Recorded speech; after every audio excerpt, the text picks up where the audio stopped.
C'est l'heure des Market Movers, les valeurs à suivre tout au long de la journée. Et on retrouve Bernard Prats-Desclaux. Bonjour. Bonjour Roseline. Vous êtes le fondateur d'eWinvest. Et alors que la planète entière a les yeux rivés vers l'Angleterre, eh bien vous nous proposez, vous, un spécial États-Unis à 2 jours de la décision de la Fed. Et on va commencer par Netflix, le colosse des plateformes de streaming vidéo qui semble se ressaisir ces derniers jours après une période de volatilité accrue. Il faut dire que l'action Netflix a perdu 60% de sa valeur depuis le 1er janvier. Exactement. En fait, donc Netflix, évidemment, c'est celui qui a révolutionné la manière de regarder la télévision et même mieux, je dirais, parce qu'entre son point haut de novembre 2021 et son point bas réalisé en fait au mois de mai, il y a eu une chute de 76%. 76% quand même pour une entreprise juste énorme. Donc, vous voyez bien que se mettre en face un marché baissier, comme je le répète ici même souvent, c'est pas une excellente idée. Voilà.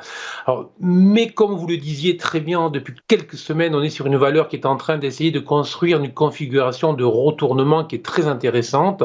C'est une valeur qui évolue en fait depuis 5 mois dans deux zones qui sont relativement horizontale et deux zones très marquées avec trois niveaux très clairs. On a le niveau des 162 $, le niveau des 209 et le niveau des 250.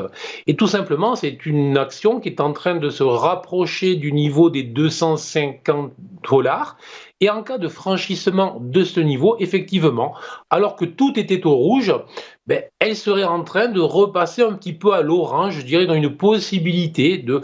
Et sûrement qu'il n'y a rien d'innocent parce que les investisseurs sont en train de se dire que le nouveau modèle économique est en train d'être mis en place avec la publicité, à l'instant où nous, en France, on refuse justement la fusion entre TF1 et M6. Peut-être que ce modèle économique qui va être désormais mixé entre les abonnements et la publicité est peut-être un modèle économique qui va redonner un souffle à cette entreprise. Donc on voit bien que là, on est proche, si vous voulez, de retourner. Alors, il faut évidemment surveiller dans les prochains jours ou les prochaines semaines ce niveau des 250 $ qui, en cas de cassure, pourrait générer effectivement un flux de nouveaux acheteurs et donc un retournement de cette valeur. Attention, si blocage sous cette zone, ça veut dire que la valeur va continuer en fait à évoluer entre les 160 et les 250, autrement dit dans un long range pour les prochains mois.